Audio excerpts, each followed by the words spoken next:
जय माता दी। मेरे चैनल में आप सभी का बहुत बहुत स्वागत है। आज का हमारा टॉपिक देख के आप समझ गए होंगे कि मैं किस विषय पे बात करने वाली हूँ। उम्मीद करती हूँ कम से कम इस वीडियो को सब लोग पूरा सुनेंगे। और सबसे पहले मैं थैंक यू वेरी मच बोलूँगी अपने सभी फ्रेंड्स को जो कि मेरे साथ बराबर बने हुए हैं और अपना सहयोग मुझे दे रहे हैं।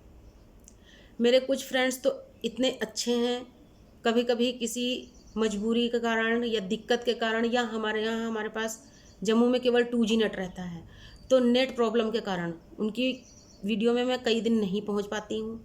और उसके बाद भी जब मैं कमेंट में सॉरी बोलती हूँ तो मेरे वो फ्रेंड्स मुझे कहते हैं कोई बात नहीं डियर, जब समय हो तब आ जाना।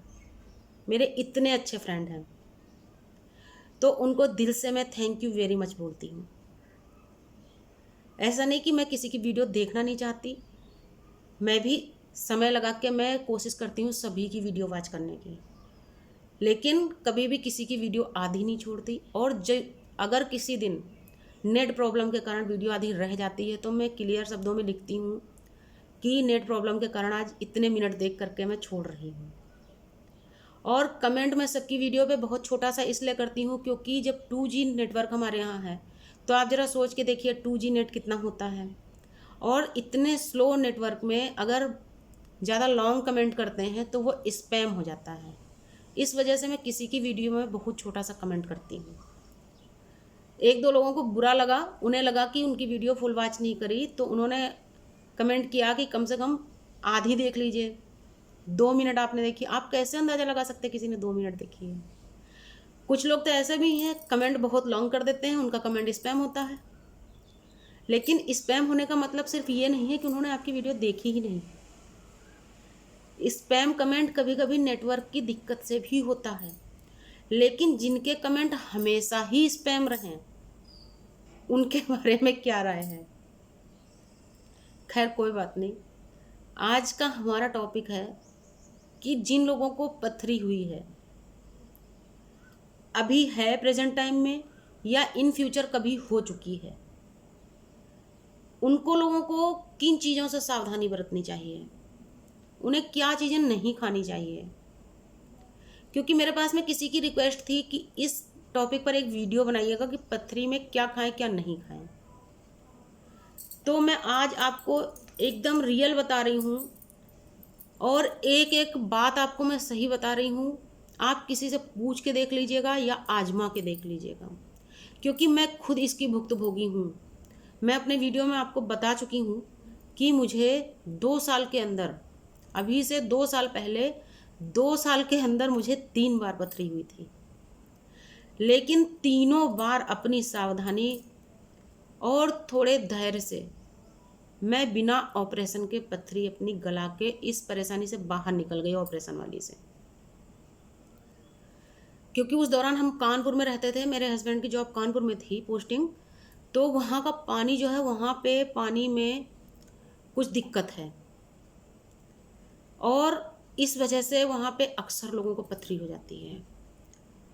और मुझे तो कुछ चीज़ों से एलर्जी भी है, जैसे पोल्यूशन वगैरह में अगर मैं निकलती हूँ तो हमेशा मैं या तो मास्क पहन के निकलती हूँ या अपने स्टॉल से अपना पूरा फेस कवर करके निकलती हूँ, क्योंकि अगर ज़्यादा धूल मिट्टी होती है तो मुझे खांसी आनी शुरू हो जाती है और मेरा गला ख़राब हो जाता है। इस वजह से मैं पोल्यूशन में अपने आप को ढक के निकलती हूँ पूरी तरीके से।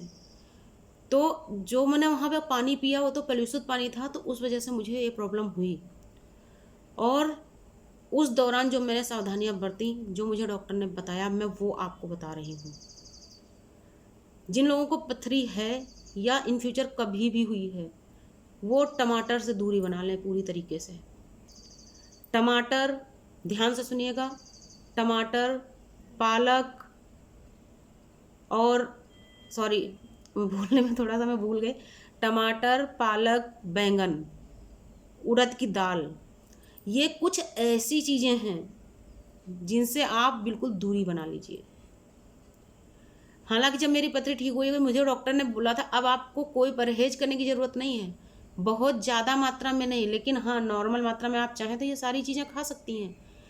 लेकिन आप मेरा यकीन मानिए, मैं आज भी टमाटर, पालक, उड़द की दाल और बैंगन नहीं खाती हूँ। और अगर मुझे टमाटर कभी किसी सब्जी में डालना पड़ा, जैसे मैंने छोले बनाए या मैंने और कोई सब्जी बनाई, उसमें टमाटर का स्वाद अच्छा लगता है, तो मैं टमाटर के बीज निकाल कर डालती हूँ। हमेशा टमाटर को आप थोड़े से पानी में काट लीजिए, मसल के उसके बीज निकाल दीजिए, और उसके बाद वो टमाटर के टुकड़े आप अलग कर लीजिए और उस पानी को छान लीजिए, बीज अपने आप अलग हो जाएंगे। फिर आप उस पानी को भी यूज कर सकते हैं और टमाटर के टुकड़े भी यूज कर सकते हैं। पालक में क्योंकि कैल्शियम होता है, इस वजह से जितनी भी कैल्शियम वाली चीज़ें होती हैं पथरी के लिए बिल्कुल जहर होती हैं, और मेरी समझ से कोई भी जहर खाना नहीं चाहेगा। इसलिए जिनको पथरी है या जिनको कभी इन फ्यूचर हो चुकी है, वो इन चीज़ों से हमेशा सावधान रहें। बैंगन में भी क्योंकि बीज होते हैं, बैंगन में आयरन के साथ साथ कैल्शियम भी होता है, इस वजह से बैंगन खाने के लिए मना किया जाता है। उड़द की दाल भी खाने के लिए मना करी जाती है, क्योंकि उड़द की दाल भी पथरी में बहुत ज़्यादा नुकसान करती है। अगर आपको अपने शरीर के लिए कैल्शियम चाहिए, आप दूध खा सकते हैं, दूध को पी लीजिए, दूध को अपने खाना के साथ में आप चावल में डाल के खा लीजिए, उसमें आप रोटी के टुकड़े मिक्स करके खा सकते हैं, या आप दही का सेवन करिए, आप रोज़ दही खा लीजिए, दही कभी नुकसान नहीं करता है। तो इस तरीके से छोटी छोटी बातों का ध्यान रख के, छोटी छोटी सावधानियों का ध्यान रख करके हम अपने आप को सेफ और सुरक्षित रख सकते हैं। अब हम पथरी में खाएं क्या? पथरी में खाने के लिए भी बहुत सारी चीज़ें हैं। चुकंदर के पत्ते का साग बनाइए, सलाद में चुकंदर खाइए, आपको बथुआ जितनी ज़्यादा मात्रा में मिल जाए, आप जितना खा सकते हैं बथुआ आप ज़्यादा से ज़्यादा खाइए, क्योंकि बथुए में इतने प्रोटीन होते हैं, बथुए में कुछ ऐसे तत्व होते हैं जो कि रोग प्रतिरोधक क्षमता को बहुत अधिक बढ़ाते हैं, और इस तरह की जो भी बीमारियां होती हैं या उनके जो बैक्टीरियाज आपके शरीर के अंदर होते हैं, उनको बथुए के जो तत्व होते हैं वो शरीर से बाहर फेंक देते हैं। इसलिए बथुआ आप अधिक से अधिक मात्रा में खाइए। अनार आप खा सकते हैं, फल फ्रूट में आप कुछ भी खा सकते हैं, बस जो चीज़ें 4-5 चीज़ें ऐसी हैं जिनको आप मत खाइए। बस आज की वीडियो में इतना ही। यदि आपको जानकारी पसंद आए तो लाइक और शेयर कर दीजिएगा। आपका दिल करे तो दिल से सब्सक्राइब करिएगा, भागिएगा मत सब्सक्राइब करने के बाद में। नमस्कार, धन्यवाद।